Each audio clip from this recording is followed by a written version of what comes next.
Bismillahir Rahmanir Rahim. Alhamdulillah. Wassalatu wassalamu ala ashrafu anbiya wa mursaleen. Sayyidina wa habibina al-Mustafa Muhammad ibn Abdullah sallallahu alayhi wa ala alihi wa sahbihi ajma'in. Wa man tabi'ahum bi ihsani ila yawm ad-din wa ba'd. Inshallah, I'd like to welcome you all to this week's class of the Islamic Creed. Can everyone hear me pretty good? Yeah, you good, Sheikh. All right, Assalamu alaikum. What's up, brother? Wa alaikum salam wa rahmatullahi wa barakatuh. Tayyib, alhamdulillah. Say it again. No, I said Tayyib, alhamdulillah. Okay. All right, so inshallah, we're going to get started. The book that we're dealing with, anybody remember the name?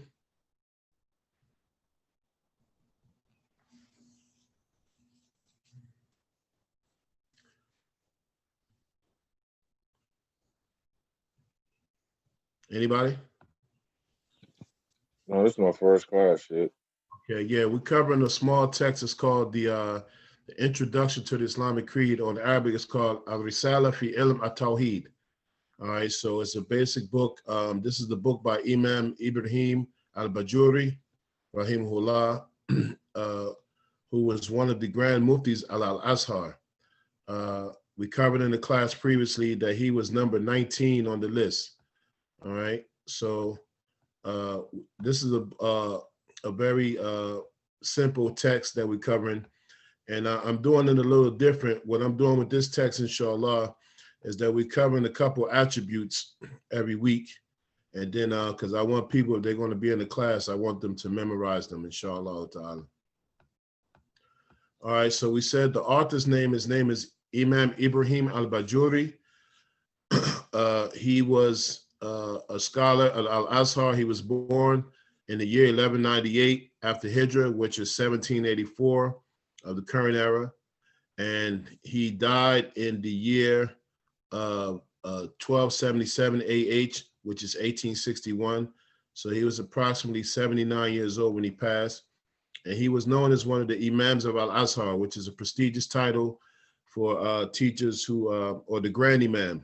All right, the Grand Imam of Al-Azhar. So as I was saying on the list, he was number 19.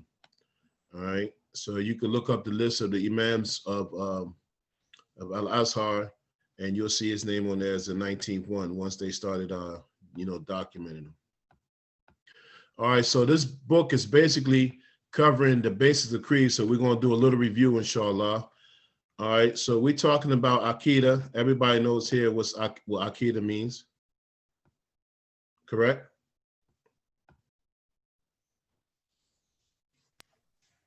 Yes, sir. All right. So when we talk about in this book, he's going to be talking about what is wajib upon the person who is mukallaf. All right. What is wajib upon the mukallaf, the person who was wajib, all right? That they must absolutely know these attributes of Allah subhanahu wa ta'ala. And what three things must they know about these attributes with respect to Allah subhanahu wa ta'ala and the attributes of the prophets, because he's going to cover that too. There are three possibilities.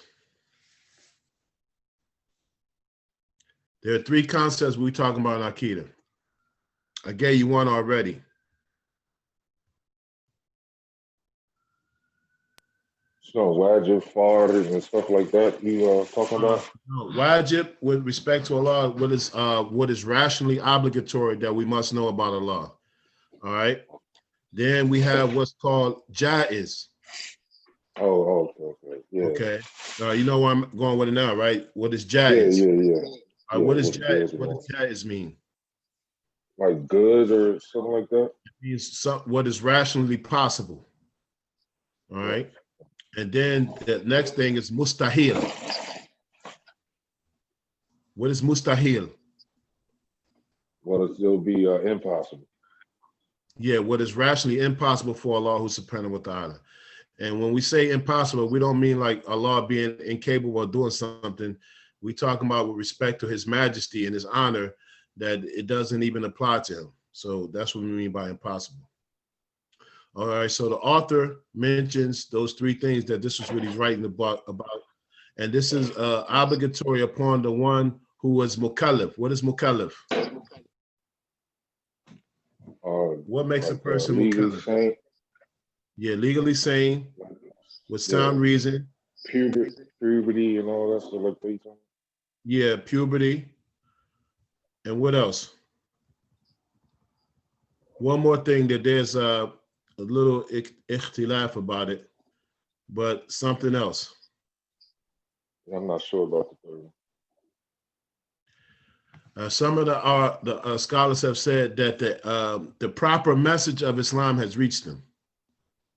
The proper message of Islam has reached them. All right. So the person who is sane, they are akil. The person who is baligh, they have reached puberty, and the one whose the proper message has reached them. These are the ones who they must know these attributes that we're going to discuss in this book. All right. So we only covered 4 so far, and we're going to cover one other one today. So we're covering the attributes and their opposites. All right. So there's a concept that we mentioned that you have to know with respect to these attributes. I think Abdul Batten, you was in class when we mentioned. I'll give you a hint. The blank of them is inconceivable, and the blank of them is impossible.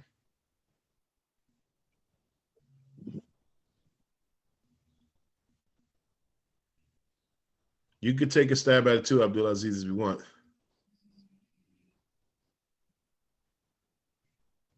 I just read something with that phrase in there, but I can't remember.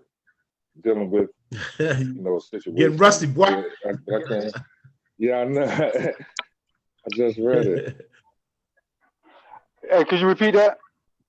I said, when we talk about these attributes for Allah subhanahu wa ta'ala, as well as the prophets that's covering this book, there's one principle that we should remember when we mention them, and that is the blank of them are inconceivable, and the blank of them are impossible. Oh.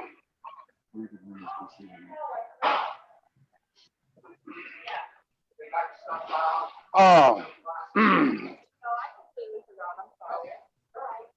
I forgot, come on, man. I forgot, huh? Come on, man.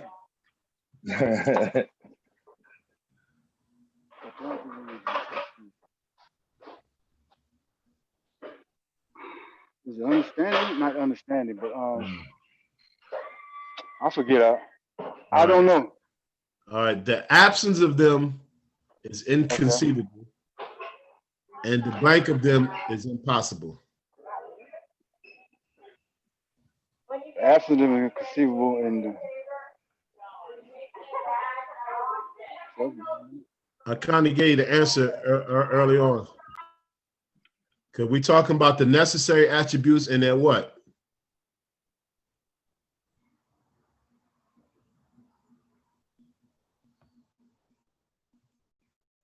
The necessary attributes in their what?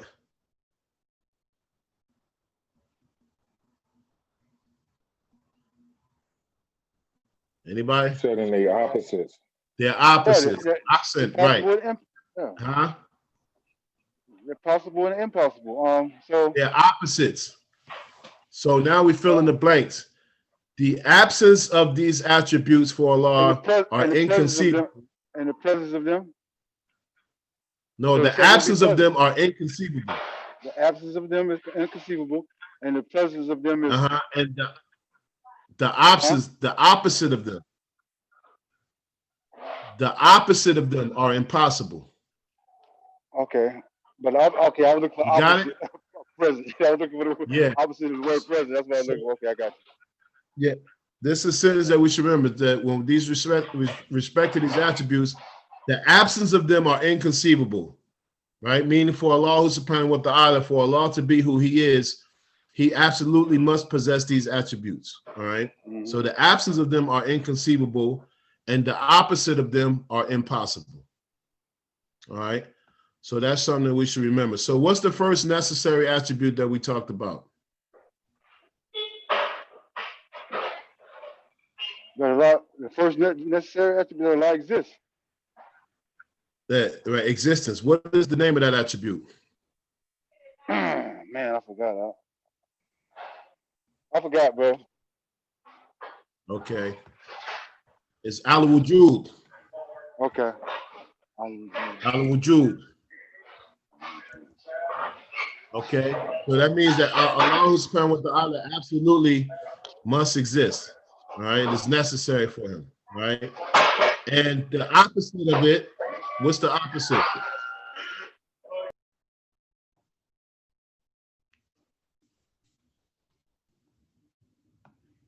What's the opposite of existence?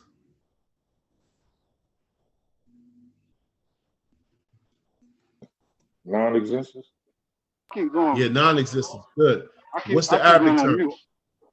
Huh? I keep going on mute for some reason. I don't know what it is. Yeah, I put you on mute because we're recording the class. It's a lot of background noise. Okay, well, go ahead. Go ahead. Yeah. No problem. All right. So al-wujud is existence is Allah's first necessary attribute, and its opposite is al-adam. Al-adam is non-existence. All right. All right, inshallah. Non-existence. Repeat it for me. Repeat the non-existence word for me. Al-adam.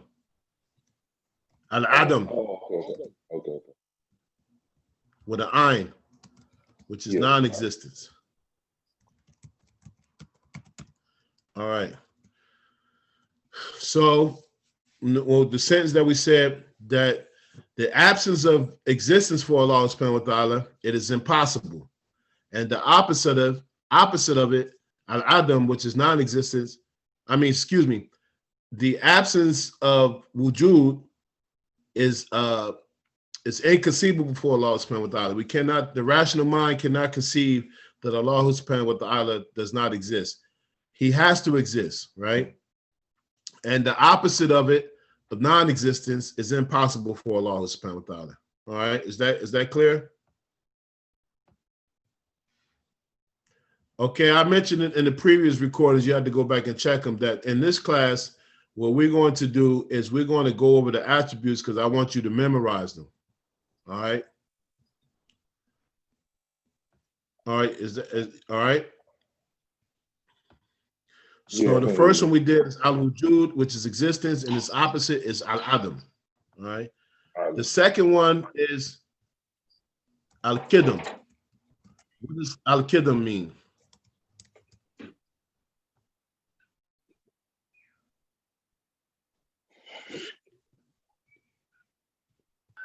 Does that mean old? Huh? One of Allah's names is Al-Qadim, means the ancient. Oh, right, yeah. Yeah, but when we talk about what is his necessary attribute? So in relation to that, it'll be like always existed. Yes. We could say pre-eternal, pre-eternal without a beginning. All right.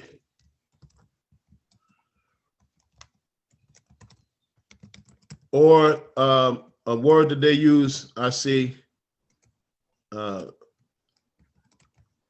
beginninglessness. Beginninglessness. Right?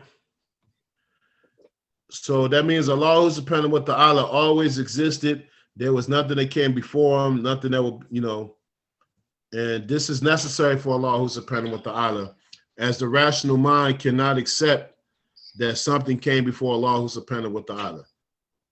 All right. And what's his opposite?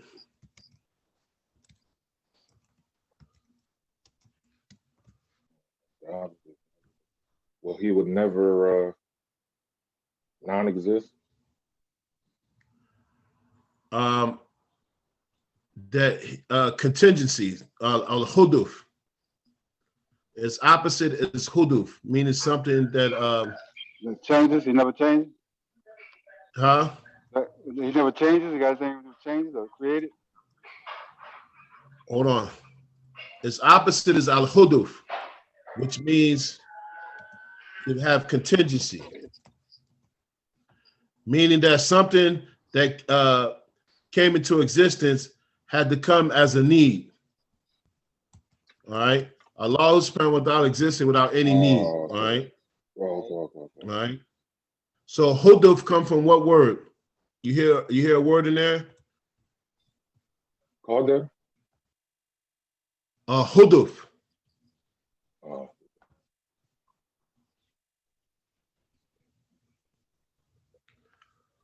What word do you hear in there? Huduf.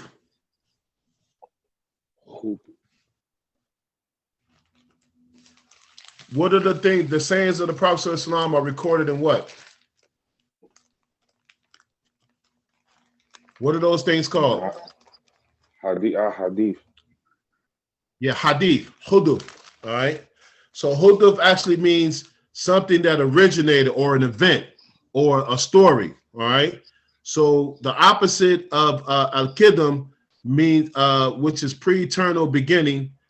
Huduf means something that originated, or origination. So everything in creation has some point of origin, or came as an event, or as a result of something. And Allah subhanahu wa ta'ala does not exist as a result of something, or something happening. All right. Right. So we know that this attribute of qidam, it is the absence of Allah subhanahu wa ta'ala not being eternally eternal without a beginning is inconceivable, and him having an origination, all right, is impossible. All right, we got that. So how I want this to go, we know these attributes. I want you to run them off. The first one is al-wujud, and the opposite is al-adam. The second one is al-qidam, beginninglessness, and its opposite is al-huduth, or origination. All right. We'll go back over them, and you can also look these up, but in this class, that's what I want to do, because this is a basic book, and then we go to another text. We already had this stuff, you know, on cap. All right. All right. Any questions? No, you good. Okay. All right. The third one is al-baqa. What is al-baqa?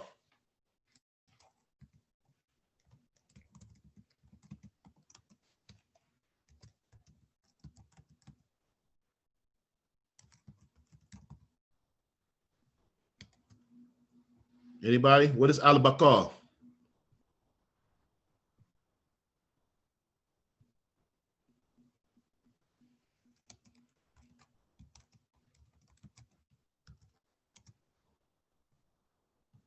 Nobody?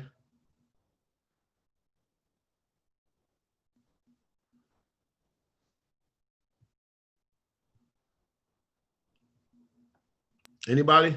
I don't know. No, I don't know shit. All right. Al-baqa is eternal without an end.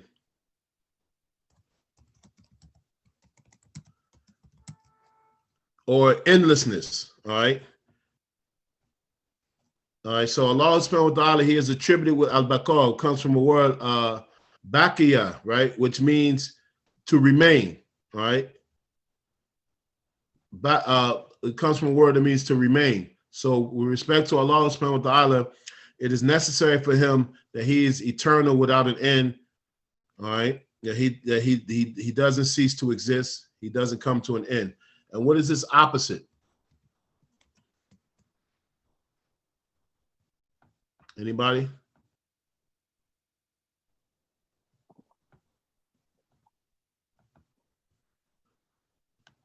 Its opposite is al-fana. Al-fana means annihilation, or annihilation. Yes. Yeah. Meaning something that will perish. All right.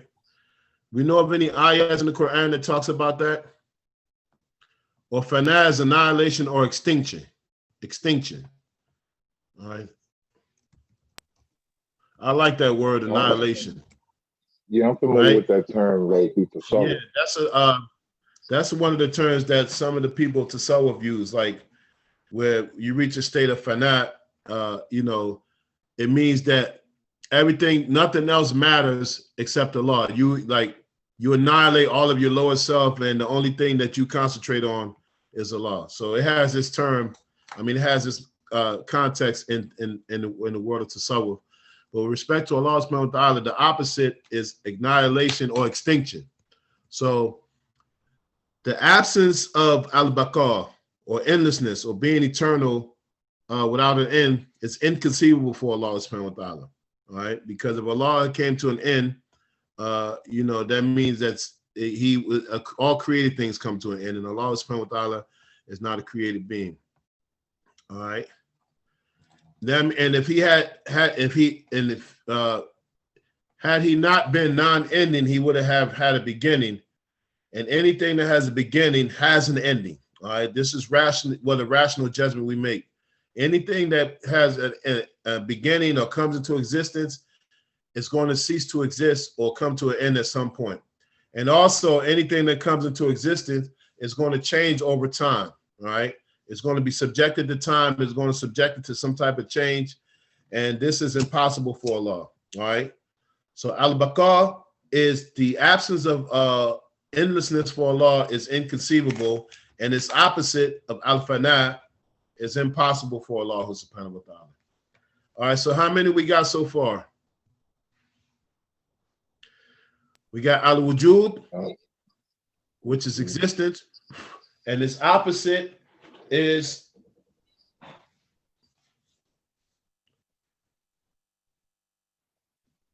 Adam? Al-adam, yeah, non-existence. We got al-qidam, which is beginninglessness or pre-eternal without a beginning. And then we have al-huduth, which is what? Contingency or originated. The word contingency means that something has to happen because something else exists. You know what I mean? That's a contingent, you know, it's based on something. Something comes into existence or something occurs based on something else. So Allah subhanahu wa ta'ala is not like that, all right? The third thing is al-baqa, or endlessness, and its opposite is al-fana, or extinction, all right? Y'all with me so far? Yeah. I'm trying to write it down. All right, I'm tight now. I kind of did these in the previous recordings, so you have to check them out. I post them on the YouTube page. So that's really, I'm not really discussing. Huh? Yeah, I subscribe to the YouTube channel. Okay, so you have to go back because we kind of explained to them in detail. So now the next one is, I want to share this one. I want to share this screen with you. All right, hold on. All right, I want to share this one with you because this is where we really starting off. All right, can you see that screen? Yeah, I can see it. Okay, so the next attribute for Allah subhanahu wa ta'ala is al-mukhalafa lil-hawadith. Al-mukhalafa lil-hawadith. All right, so this means this is dissimilarity to originated beings or non-resemblance. So this means that Allah subhanahu wa ta'ala, he is attributed with al-mukhalafa lil-hawadith, non-resemblance to anything in creation, because anything has in creation has a beginning, and Allah subhanahu wa ta'ala is absolutely, in the absolute sense, he is dissimilar to everything in creation with these three terms you should remember: his that, his sifat, and his af'al. His that, which means his self or his essence, his sifat, his attributes, and his af'al, his actions. That Allah subhanahu wa ta'ala is unlike anything that we know in creation in these respects, all right? And so the proof of that. Now, when we usually say proof, we want a proof from the Quran and the Sunnah, right? Right. Is that where proofs come from? Yes. Okay. Now, we mentioned in the previous class, how do you make rational judgments? We mentioned three categories of rational judgments, right?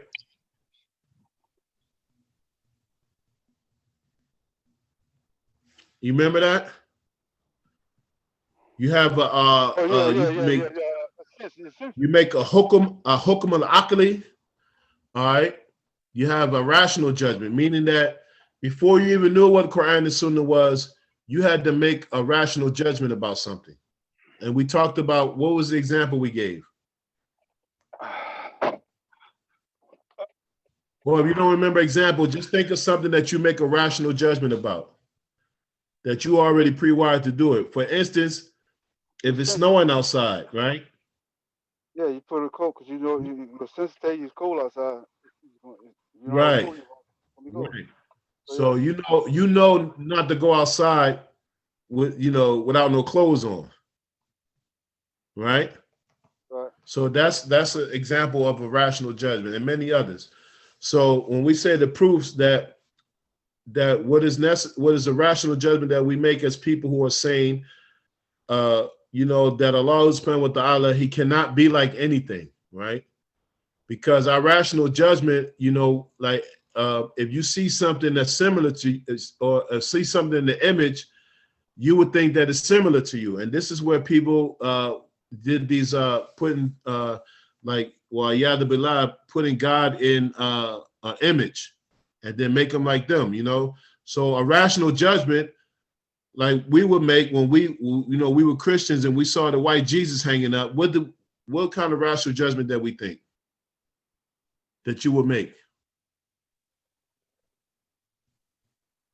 Oh, that's what he looked like? Yes. And if he looked like that, then what else would you think?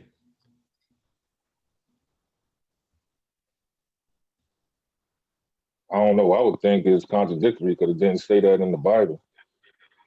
No, but I'm saying just off of a rational judgment, just seeing the image and say you didn't really know about God at all. And this white man is saying that he's God and all this. So if he's white, that means the people who look like him are closer to him. Oh, okay, I got you. You see what I'm saying?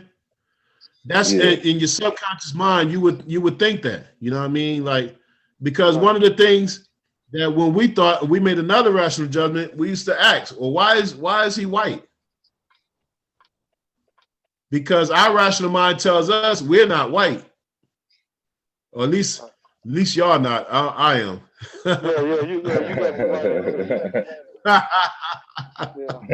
Yeah, but you start making rational judgments like, why is this like this? And some of the questions that we used to ask that led us to Islam, by rational judgments. All right. So getting back to what we were saying, that Allah subhanahu wa ta'ala is dissimilar to his creation. All right. That if he were to resemble originated things, he would have been originated, which is impossible for him. All right. So Allah subhanahu wa ta'ala, he is attributed with mukhalafa al-hawadith, which means he is the opposite of anything that occurs or anything in creation. Hawadith is plural of huduf. All right. So anything that comes as an occurrence, anything in existence, Allah subhanahu wa ta'ala is different from that. All right. So, and I put the ayat here. You still see the screen? No, I don't see no screen. My thing. Yeah, I got the screen. Okay, so it says this ayat we all should know. Laysa kamithlihi shay wa huwa sami'ul basir. That there is nothing like unto him, and he is the hearing and the seeing. Right? And this is the ayat that we should all know. I think we went over this before. Laysa kamithlihi shay wa huwa sami'ul basir. All right. And then a couple other sayings that we said, we put, this is attributed to Ibn Abbas in Fath al-Bari, which means it says, ponder over everything, but do not ponder about the self of Allah. All right. So meaning that don't go too deep about, who Allah is. Just know that he is one, he has no partners, and know these attributes in detail, but don't go too deep, because this is where people have went astray with respect to Allah subhanahu wa ta'ala, his that, his sifat, and his af'al, and where they start giving him resemblance to created things. All right. And Abu Bakr as-Siddiq, Whatever your mind can imagine, Allah is different from that. All right. And this is another statement attributed to other scholars, like Imam Ahmed, Rahimahullah, and others. Let me see if I can find the statement. It says that basically whatever you imagine in your mind, Allah is different from it. All right. And there's one, I knew it in Arabic, I forgot it, but it's attributed to Abu Bakr as-Siddiq. And it says that your inability to comprehend Allah is your comprehension of him. That's deep, man. Your inability to comprehend Allah is your comprehension of him. SubhanAllah. You know, so there's not for us to, we don't have to know everything about God. We know, and when we say Allah, we know that he exists, and these attributes are what make him who he is. And that's enough for us as having Iman, all right? Because getting deep into these things, there's no other, your mind can only come to one conclusion, that Allah is Allah, and this is why we worship him. So this gives the sound mind security, because we know all this stuff didn't come from nowhere. We know all the wonders and the marvels of the universe just didn't come into existence. All of this stuff had a beginning and had someone to put it in motion, and Allah who's not someone, but something put it in motion, and Allah who's with the Allah is responsible for all that. So it gives us reassurance, of why we believe the way that we believe, right? All right, so let me put that attribute. The next one is al-mukhalafa. Mukhalafa lil hawadith. Non-resemblance or dissimilarity. Similarity to created things. Or events or happenings, all right? And then its opposite, okay, excuse me. And its opposite, wow, I'm losing the screen, man. Where am I? Okay. And its opposite is mumatala, resemblance. All right. So Allah subhanahu wa ta'ala, remember that he is attributed with mukhalafa lil hawadith, this complete dissimilarity to created things or events. So the absence of that for Allah is inconceivable, and the opposite, which is mumathala, or an example or resemblance of something, is impossible for him. And this one is very important, because when we talk about we talk about other groups, and when they talk about things, well, we see that Allah subhanahu wa ta'ala, he is attributed with these attributes of wajh, of face, and ayn, eye, and yad, hand, that we absolutely have to accept the wording as they come and what they actually mean. We leave to Allah subhanahu wa ta'ala. And as Ibn Abbas said, the statement that we brought, don't ponder deeply over it. Just leave it as it is. Because what happened when people ponder deeply over it, they attribute things to Allah subhanahu wa ta'ala which are not befitting him. And we know in the time that we live in that people are saying things such as Allah subhanahu wa ta'ala, he with this thing about above the throne, they got a site called Above the Throne. You guys ever seen that? Yeah, Above the Throne. Yeah, I seen it. AboveTheThrone.com and all this kind of stuff. Yeah. And they are inadvertently, or I would say deliberately, attributing things to Allah subhanahu wa ta'ala that he is absolutely free and clear of, because of these attributes that he has. All right. That he is unlike anything. So when we talk about this concept of istawa, the way of the salaf is just to leave it as it is, and what it means. What it means, we leave to Allah subhanahu wa ta'ala, and not putting a specific meaning to it. All right. Not putting a specific, what the way of Ahl Sunnah is that you understand that terms like istawa and yad and ayn, have a multitude of meanings, but you can't assign just one to Allah subhanahu wa ta'ala, nor do you accept all of the meanings. So it's just, you leave it. You leave it. You say Allahu ala Allah istawa ala al-arsh. All right, that Allah istawa ala al-arsh, and you leave it. All right. Now, where the problem comes is where people say things like above the throne, and they believe it in the literal sense. All right. And so we all know the argument. This is attributed to Imam Abu Hanifa, rahimahullah. He said that where was Allah before he created the throne? Because we all know that the throne was not the first creation of Allah subhanahu wa ta'ala, correct? Correct. What was the first creation? Isn't there some ikhtilaf about that? Yeah, there is ikhtilaf. But from what you know, what was the first creation?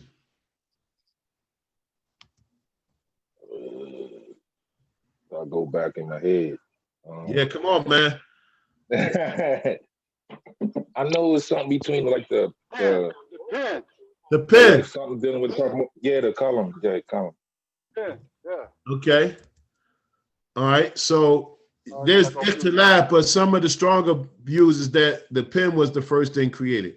So Allah subhanahu wa ta'ala being always existing, if people believe that he's above the throne in the literal sense because they believe these attributes to be literal, then that means there was a time that he wasn't above the throne because the throne is a creation. There was a time that the throne came into existence, right?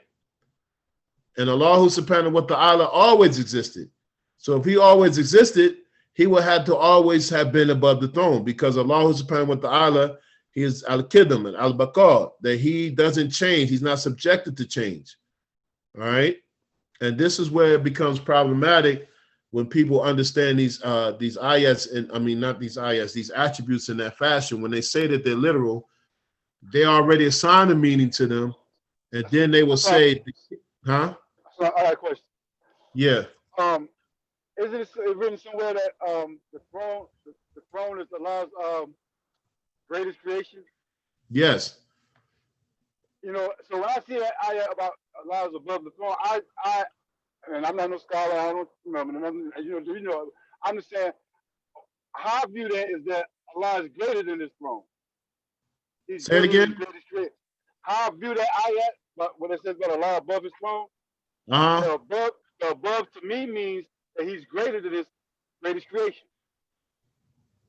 Yes. And anything that we can imagine is greater than that. Yeah, that's just the way I see it. You know what I mean? Yeah, that's it. You know, but people have used that, and they have asserted that all of these attributes are literal because the scholars of Al-Sunnah have divided these attributes up. Some that you have to know, some that are not necessary for you to know, and they are all not the same. You know what I mean? For instance, Allah subhanahu wa ta'ala, he is al-Kareem, right? He is the one who is generous. There's no other meaning that you can get from that. There might be deeper levels of the meaning, you know, more profound, but there's no other meaning. But when Allah subhanahu wa ta'ala uses the word yad, you know, the apparent meaning of yad is the limb at the end of your wrist, all right? So if someone says that we accept these words on their apparent meaning, and they're speaking about Allah subhanahu wa ta'ala, then this is incorrect. They have to mean something else for Allah subhanahu wa ta'ala because who Allah is. Right. Yeah. So, I mean, this stuff can become problematic. I mean, if people just if they recite these verses and just leave it as it is, then there's no problem. But when people are saying that all of these verses are literal, but the how, they're saying the how is. So what that comes off is that, okay, you're saying that Allah, when you use the word yad and ayn, that is like possession, well, we just don't know how. So that implies that you're saying Allah possesses a hand, but because of his majesty, we don't know how it is. But Ahlul Sunnah say, no, Allah subhanahu wa ta'ala is not possession of a hand. The hand means something else for Allah subhanahu wa ta'ala. And what it means, we don't even need to ponder over it. What it possibly could mean is power. What it possibly could mean is dominion and all of that stuff. But we don't know for sure, so we just leave it. You know? Clear. So this is what Ibn Abbas said, you know. So ponder over everything, but not about the that of Allah. Don't ponder We know over it. it's not. We know it's not a hand, a little hand. We know that for a doubt, without a doubt. Yeah, that's true. But when people say, one of the things that we counter is people say that these attributes, they're all real and they're all true. They say that they're hakikatan, that they're all true, right? Right. So if they're true on their apparent wording, then those words, the apparent wording of them and the apparent meaning is something that's not befitting to Allah. So there's context with it.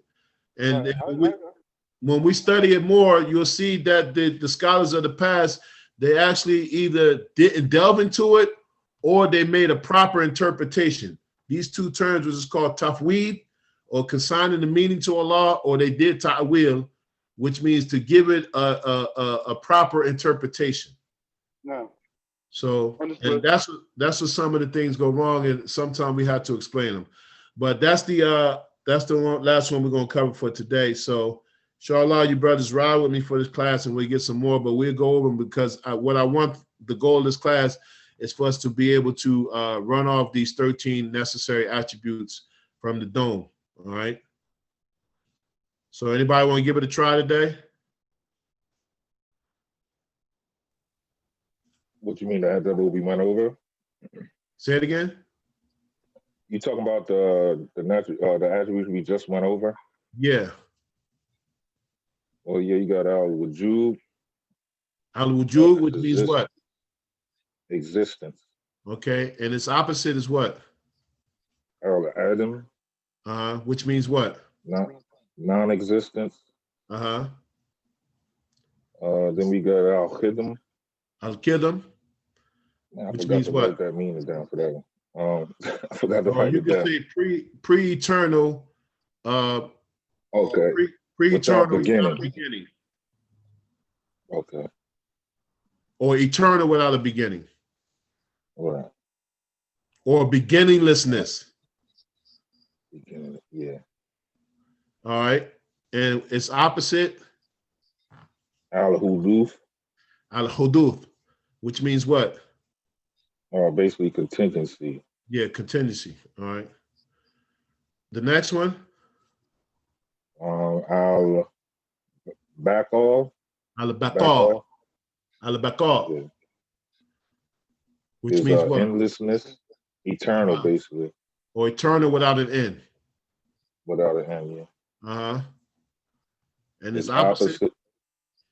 Al-fana. Al-fanat. Extinction, annihilation. Or something that will cease to exist. All right. To exist, right. Either any of those words, all right. And the next one is al-mukhalafa lil hawadith.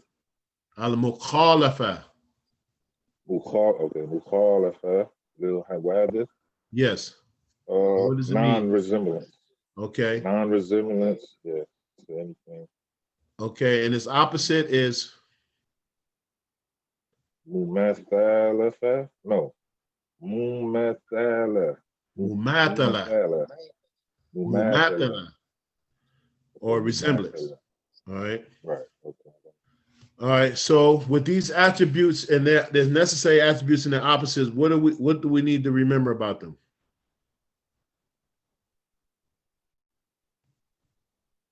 They're necessary for Allah. Yeah, but we go back to the blank thing. The blank of them is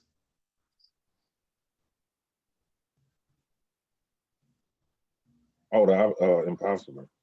The blank of them are inconceivable, and the blank of them is impossible. Okay. Yeah, what are they?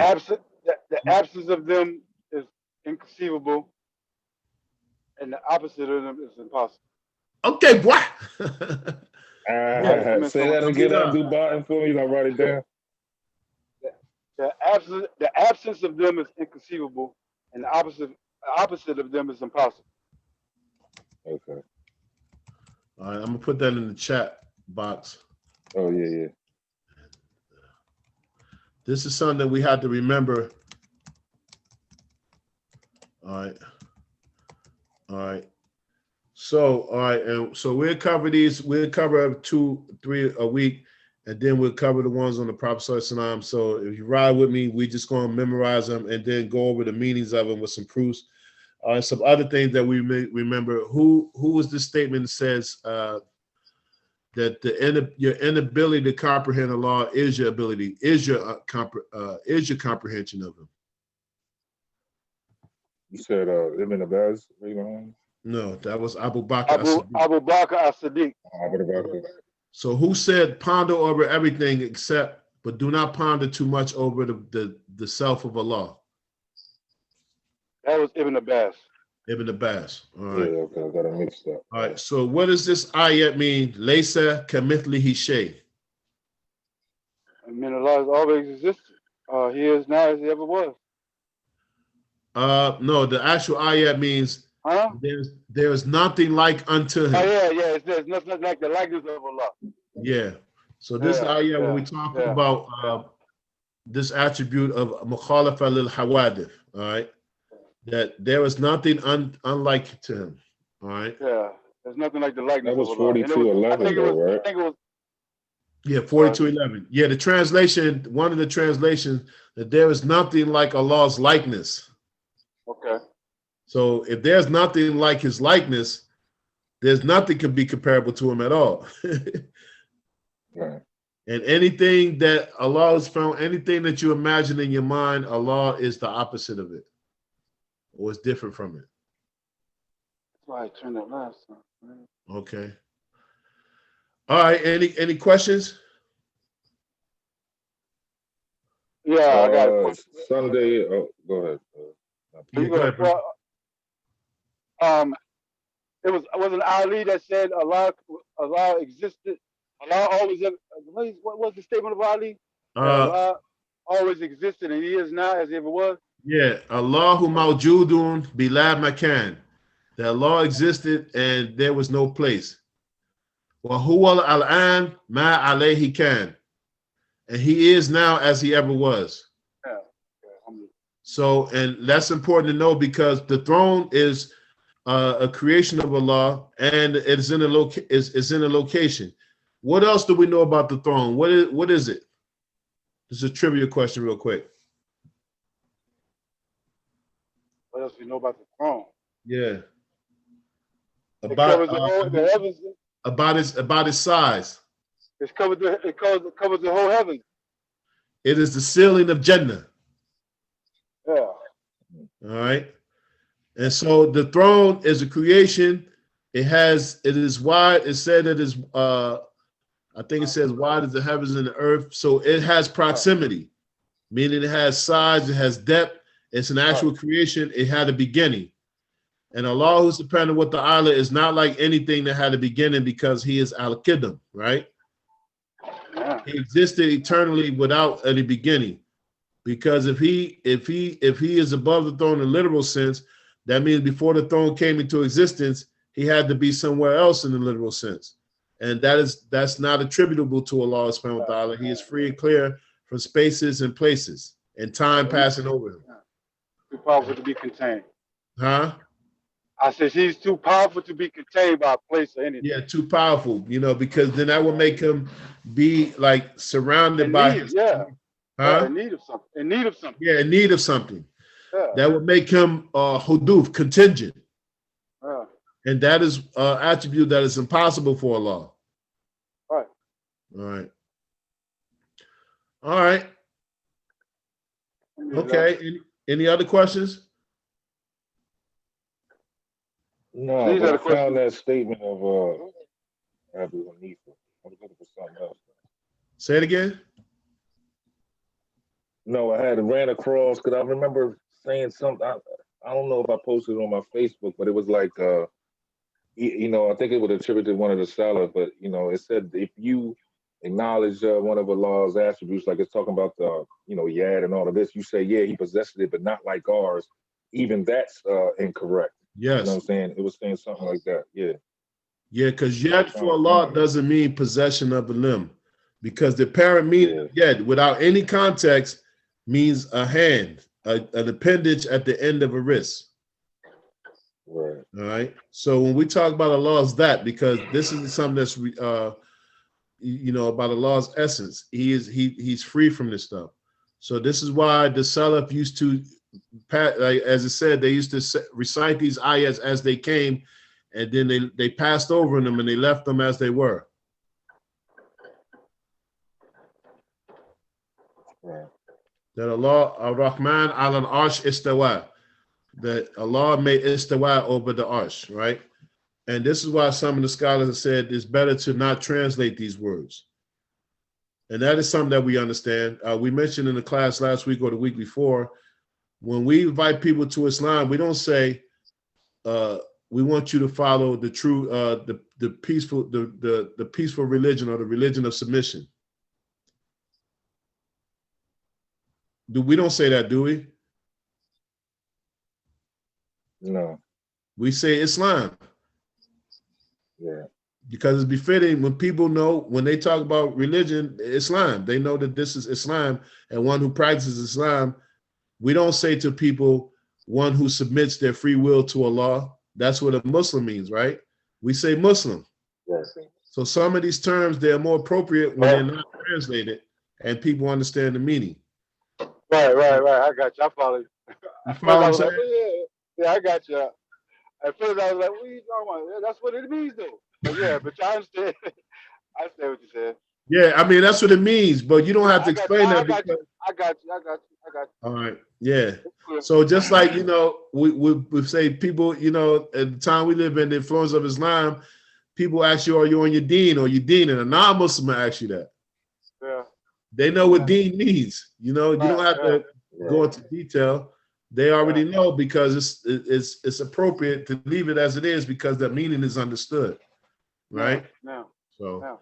Oh yeah, I get where you're going with it. Yeah. So with the attributes of Allah, especially the ones that we just mentioned specifically, it's better to leave them and just mention them as they came, because the meanings can carry a whole bunch of meanings, and one specific meaning you can't attribute to Allah subhanahu wa ta'ala. All right. Oh. Say it again. Oh no, I was still looking for the statement, but I'm about to put it in the chat. Okay, you got it, because we're going to end in a few minutes if there's no other questions. All right, it's coming back, boy. You out, you researching, you putting, you know what I mean? Okay, come on, let's go. It's in the chat, you see? Yeah, alhamdulillah. Too. Okay, so this is going to go on YouTube, so a lot of people are going to get a chance to see it. So alhamdulillah. Alhamdulillah. Okay, so like I said, the purpose of this class is basically, because it's a really short book, to know the attributes, the necessary attributes for Allah and their opposites, to have more memorized, and then do the same with the attributes of the prophets. And then, inshallah, we go to another text where you start going to this stuff in detail. All right. So any other questions?